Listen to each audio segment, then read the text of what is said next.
In my episode 52, I read weird and spooky stories from hospitals. It was in the middle of ongoing pandemic, so those stories felt particularly timely. But actually, weird sightings in hospitals is not uncommon even in normal times. Hospital is a vital service for us, but there's no denying that it's a place where a lot of human suffering and deaths are concentrated, probably more than anywhere else.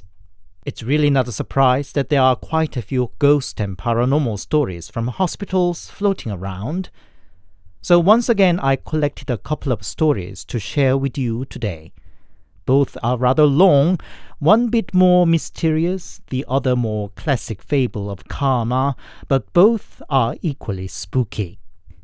So here are two allegedly true paranormal stories from hospitals. As always, handpicked, translated, and narrated by host, Anthony.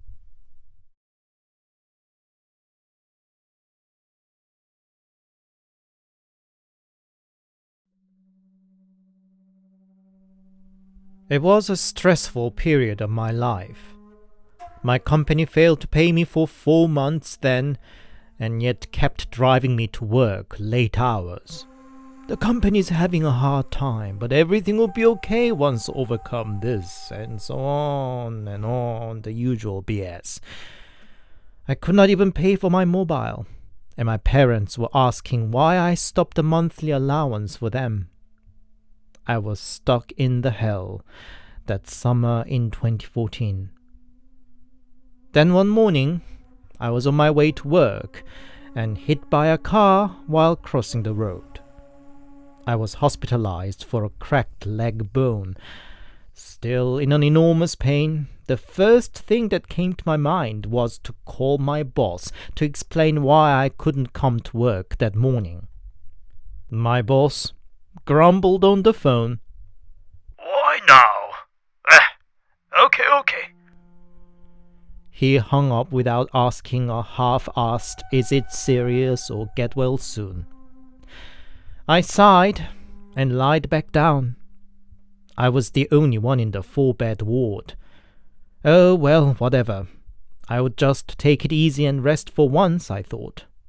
I wanted to put the TV on and reached out to the remote sitting on the bed next to me, and from underneath the bed shot out a little boy. It caught me by surprise and I dropped the remote. After the initial shock, I felt annoyed and looked around to give the boy a firm word of warning. And I was alone in the room. The door was kept closed and, come to think of it, I didn't notice it opening or anybody coming in the whole time I was in the room. Maybe I was so tired, and perhaps so deprived of sleep, that I saw a momentary hallucination. I'd been indeed suffering insomnia for a while by then, stress and worry keeping me from falling asleep despite exhaustion. Now, let's get some sleep. There wasn't anything much to do anyway at the given moment. Let's get some sleep. I told myself and closed my eyes. Surprisingly, it worked. I started to feel drowsy. I heard somebody running across. I ignored it because I was just about to fall deeper into sleep. Shit. I opened my eyes and rolled them around. But I was still the only one in the room. Once lost the momentum, I had a hard time to fall back to sleep. In the end, I spent the whole night fiddling my phone and playing games on it. Following day, I was wheeled around the whole morning for various tests. Back in my ward, I was dog-tired and fell asleep. But some bustling noise woke me up. I turned sharply towards the direction, and a middle-aged guy was changing into a patient's gown by the bed next to mine. "Hello there. I'm just checking in for a bad back. I'm called Chung Young-hak, by the way. The 50-something looking man was friendly. He was a driver of a heavy-duty vehicle. Doing the job sitting down most of times, he had a chronic back pain, but it got recently much worse after he fell. I was actually a bit tense after the first night alone in the room with several weird phenomenons, and heartily welcome to have a company now. With a more relaxed mindset, I could fall asleep soundly, and I think I spent most of the day sleeping. When I finally woke up, the light in the room was already off. I checked the time, and it was 11 at night. After a deep sleep, I felt much better, brain clearer and body relaxed.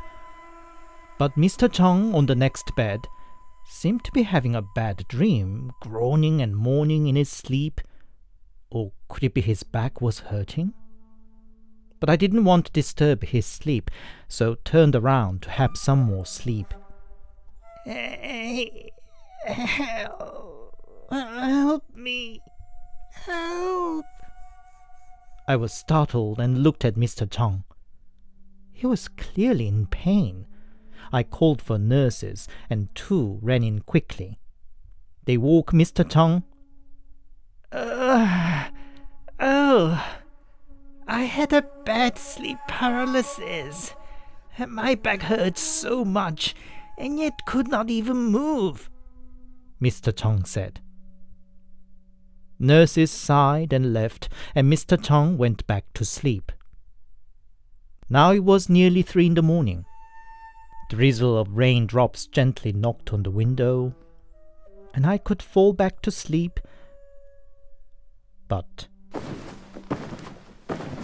I woke up from thumping noise from Mr. Chung's side. I was shocked for what I saw there. A woman and a boy, both dressed in black, were jumping on Mr. Chung's back. Their excitedly giggling faces were terrifyingly creepy. I think I passed out. It was a nurse who woke me up. "Mr. Lee, it's time to give you a shot." That meant it was 11 in the morning. I quickly glanced over to Mr. Chung, only to find his bed empty. "Where is Mr. Chung?" I asked. "Oh, he fell from bed last night, exasperating his back condition," nurse said. "What? When?" "The night shift nurses said at about 5 in the morning. I didn't see the situation myself, but just heard he was transferred to a bigger hospital. Apparently, he shouted loud with pain. Didn't you notice it at all?" I didn't. All I could remember were the scary glinting eyes of the woman jumping on poor Mr. Chung. But he's gone, and I was left alone again in this creepy room. Out of desperation, I called a friend and asked him to visit. Tu-young, my friend, was at the time between jobs. He came over with various snacks and drinks, but above all, I was happy to have somebody around. We ate, chatted, and watched a baseball game on TV into evening.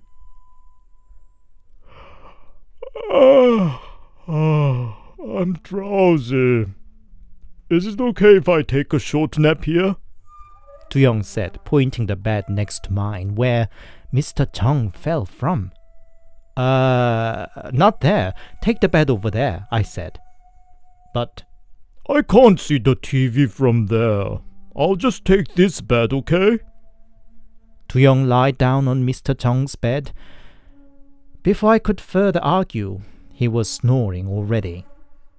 I felt a bit uneasy, but tried to think positively. I watched the baseball game on and dozed off at certain point myself.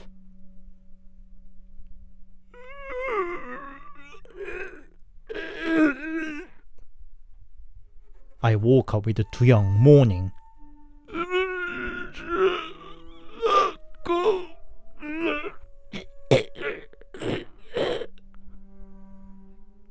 He was suffocating and shivering all over. I quickly woke him up. He took one big breath in, his face drenched with sweat. Oh my effing God! I thought I was gonna die, he said. Why? Did you have a nightmare? I said. Yeah. A boy was chasing after me. He jumped on and grabbed around my throat and wouldn't let me go. My God, the kid looked like that boy in the Grudge film. He went to the toilet saying he would splash some water over his face, leaving me alarmed and spooked. 15 minutes passed, but Tu-young didn't come back. He left his phone behind and there was no way I could make contact. Another half an hour passed. In the end, I called for a nurse and asked if she could check in the toilet. Time was passing 3 in the morning and I felt so anxious. Then a nurse ran in.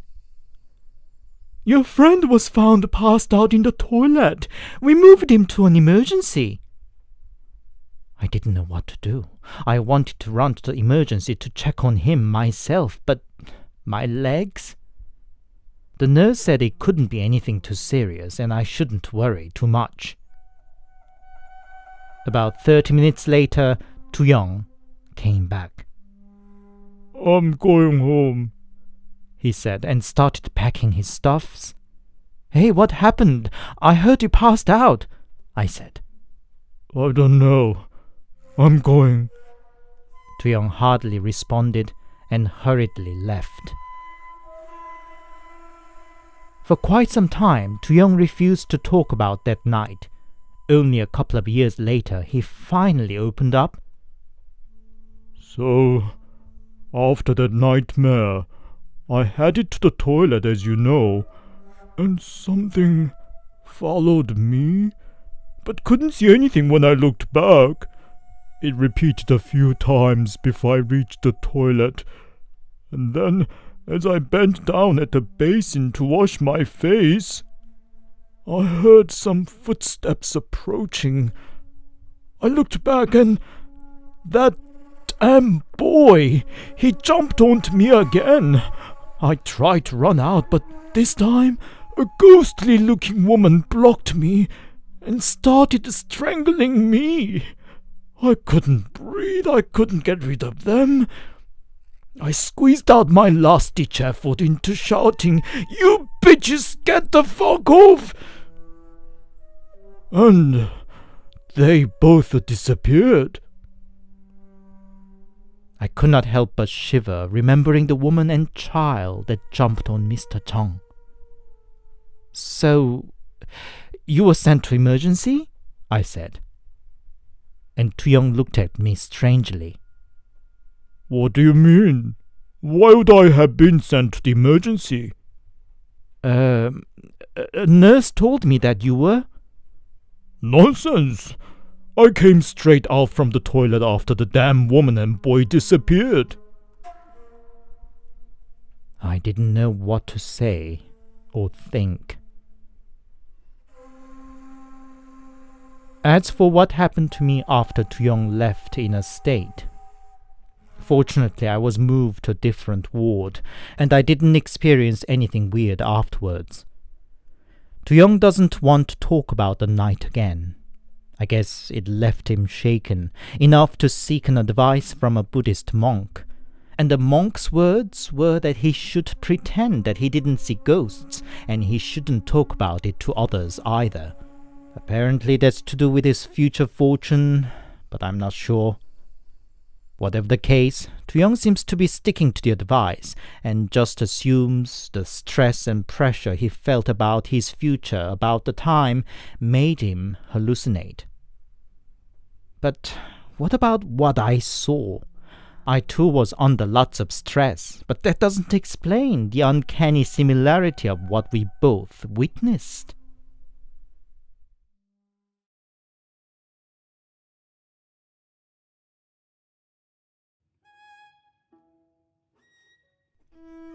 I recount the story in the first-person perspective, but it's actually what happened to my friend. I guess for an obvious reason, he wouldn't have proudly stated what he experienced. I'm not anyway advocating his deeds. On the contrary, I'm hoping this to serve as a cautionary tale to others. I've been a big prankster all my life. I never took anything too seriously or cared too much about consequence of my actions. Naturally, I didn't believe in gods, ghosts, afterlife, or karma until this happened. After my military service, I started working in the retail service. Then one night, got hit by a car on the way back from drinking party with work colleagues. It wasn't too serious, but my ankle swelled up quite a bit. In any case, I thought it was the best that I go to the emergency for an official diagnosis, which I needed for the insurance claim. So I was set on one of the beds in the emergency, and a nurse dressed my torn knees first. But then there were loud cry of sirens of multiple ambulances coming in, and all hell broke.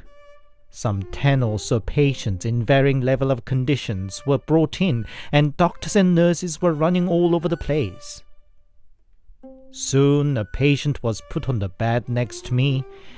It was a young woman, and a dress already soaked in scarlet red. Nurses cut her dress up to start treating her wounds. The situation was so urgent that they even forgot to draw curtains around. Just a few moments later, another patient was brought in, and I gave up my bed to her. It was another young woman. She too was bleeding, but nowhere near as much as the first one. Her clothes were cut away for treatment too. And, well, I was struck by the sheer presence of the young body.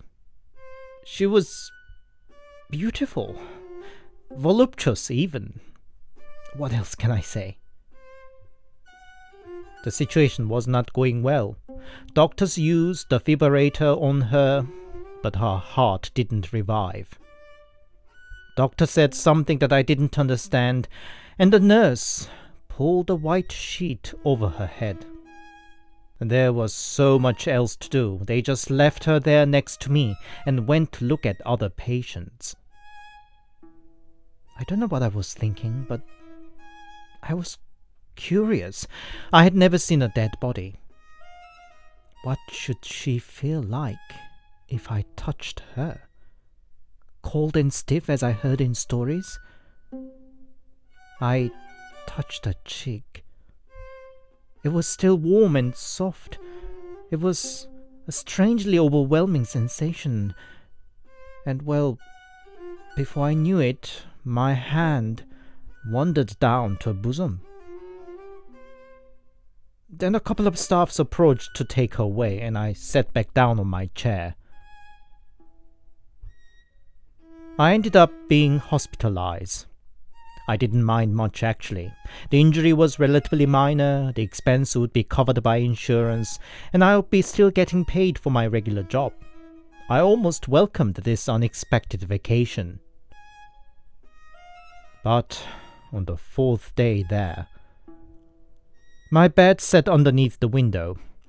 Time was late, and while all the others fell asleep, I alone was fiddling with my phone. And then I saw a woman passing by outside. But my ward was on 5th floor. I put the phone down and looked out the window. And boom, there was a face of a woman right up the window. When I got around next, it was already morning. Was it just a dream?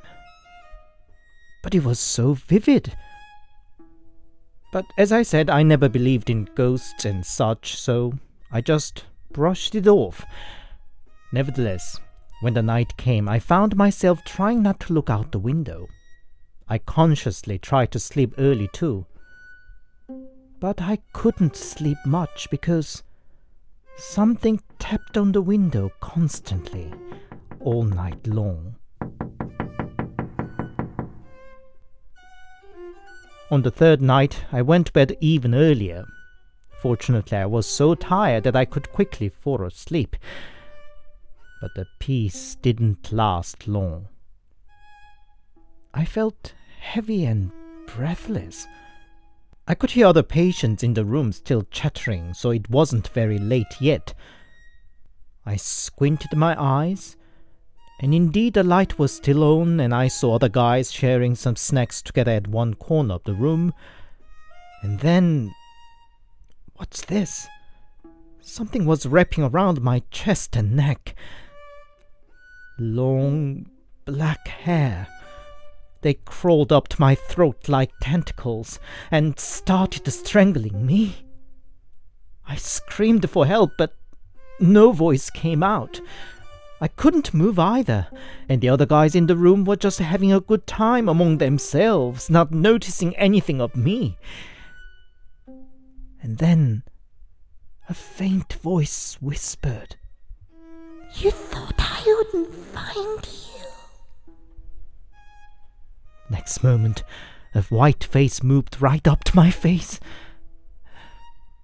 and my memory stops there. What woke me up was a sound of commotion. A couple of doctors and nurses were surrounding me. As soon as I opened my eyes, a nurse shouted, "Mr. Kim, what have you done to your knee?" The stitch was all torn open there, and fresh scabs were formed around it. I felt suddenly emotional and vulnerable. I almost cried, saying that I didn't want to stay there anymore. Please discharge me. It seemed to have alarmed the nurse enough, because the outburst was very different from all jokey, cheeky, usual me. She consoled me that it must be a trauma from the car accident, and that I should just relax and take it easy. Obviously, she had no idea what I was going through. To be honest, I wasn't sure what I was going through exactly either. Why was this happening to me? Why?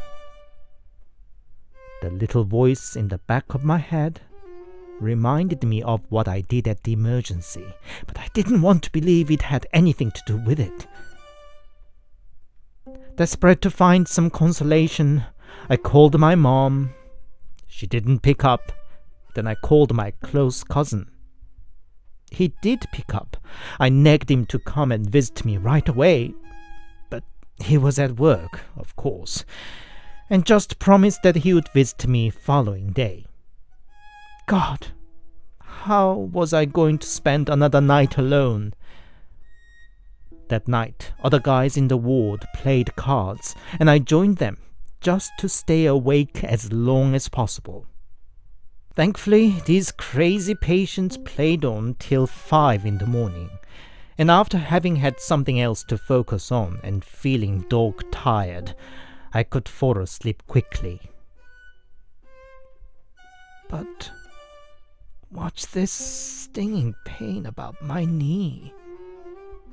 I squinted my eyes and felt the first light of the morning sun shine through the window. And who was that about my knee? A nurse tending my wound? But why was her hair so long? Those long flowing black hair? It was her. She was bending down over my knee, and her long pointy tongue was digging around the wound and stitches on my knee. I wanted to scream, but I could not even open my mouth, let alone move my body. I only heard about night terror, never imagined it could be so terrifying and helpless. The most terrifying thing was she clearly noticed me seeing her. Her lips spreaded to a smile, and her eyes slowly rolled up towards me, while her tongue never stopping poking about my wound. Then a nurse came in. I tried my best to get her attention by rolling my eyeballs, "I didn't know Mr. Kim sleeps with his eyes opened," was all she said. "No, I'm not sleeping. Wake me up. Help me!" I screamed, but no sound came out. The woman stopped tonguing, stared at the nurse a while, then gave me a chilling grin before she disappeared. Ah! The moment she disappeared, the paralysis broke, and with that my mouth finally produced a scream, which startled the nurse. I couldn't stay there anymore. I tried to reach out to my insurance to ask to change the hospital, but nobody picked my phone so early in the morning. I could finally get to hold of somebody by lunchtime, but he only said it was Friday afternoon, so he would see what he could do coming Monday. I was desperate, but who would have believed me if I explained that a ghost was haunting me in the hospital? In the evening, my cousin visited me. He didn't believe me at first. No wonder, he knew I was a prankster big time. But even he would have never seen me shedding tears for fun. He finally took me seriously. He seemed to make a call to somebody and assured me that he'd keep my side that night. I still didn't want to sleep, but many nights of disrupted sleep took a toll, and I fell asleep. What a mistake. In sleep, I first felt certain pressure on my arms, which soon turned into cramps in my hands. I opened my eyes. I don't know what time it was, but it couldn't be too late because even though the lights were off, the TV was still on. Regardless, the woman was there again. She was standing over me, stamping her feet on each of my arms. Left, right, left, right. Her face looking down on me was grinning and sneering. I just couldn't take it anymore. Silent tears ran down. Then somebody came in. My cousin greeted him. I knew who he was. He was my neighbor throughout my childhood and teenage years. He was a couple of years older, but we'd been good friends. My cousin was friendly to him too. But I hadn't seen him for years since I became an adult. What was he doing here now? Then I suddenly remembered how he occasionally mentioned that he could see spirits. As I said, I didn't believe any of such, and used to tease him that he was just hallucinating. And for the first time, I learned that he told the truth the whole time. He stopped my cousin's welcome short and stared over my bed. The woman standing over me seemed to notice him too. She stopped stamping and stared back. He finally approached me, saying something, but all I could hear was low buzzing noise, like a sound from a distorted tape.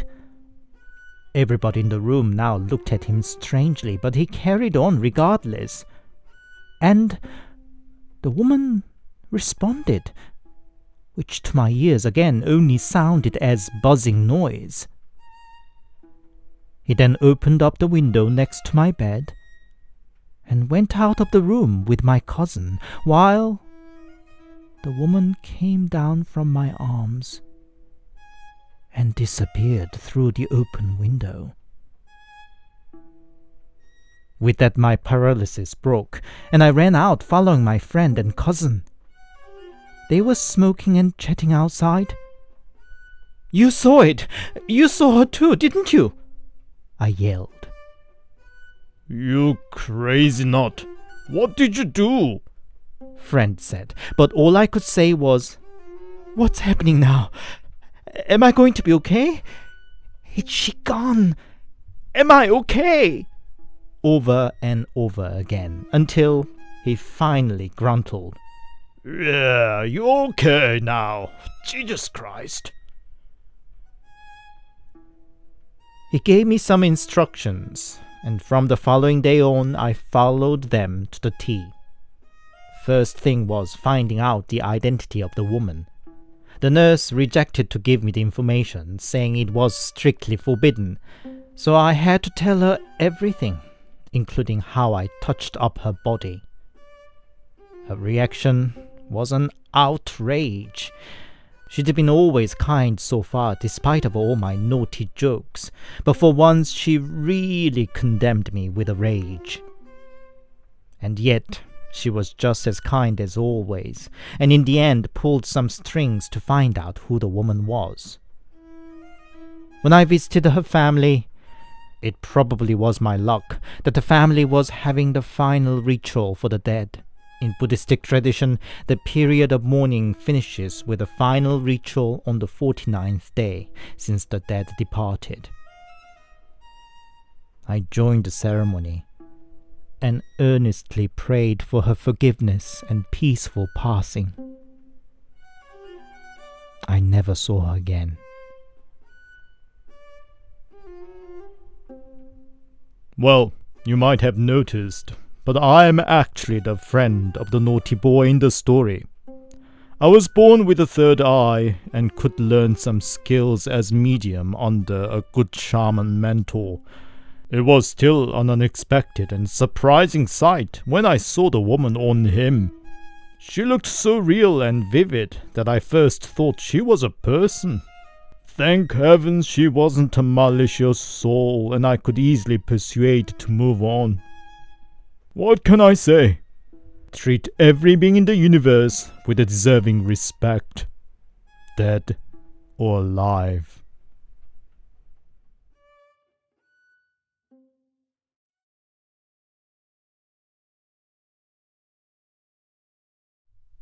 Hi, it's Anthony here, and thank you very much for listening. I hope you enjoyed today's stories.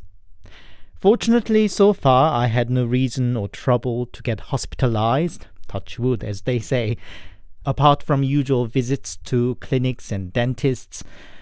But as my own parents and friends around me getting older, I get to spend more and more time in a hospital as a visitor or a carer. I must say they are really not a place where I want to stay any extended period of time. I really wish myself, you and everyone a cracking health and never have to stay in a hospital for a long time. If you enjoyed my work, please give it a like and a comment, and please consider subscribing to my channel. After 3 years, my channel is still too small to get monetized, and every single subscription means a lot to me. If you'd support me more directly, I also have a Buy Me a Coffee account. The link's in the description. Buy Me a Coffee supporters enjoy an early access to my new content. Thank you. Until next Sunday, stay safe and take care.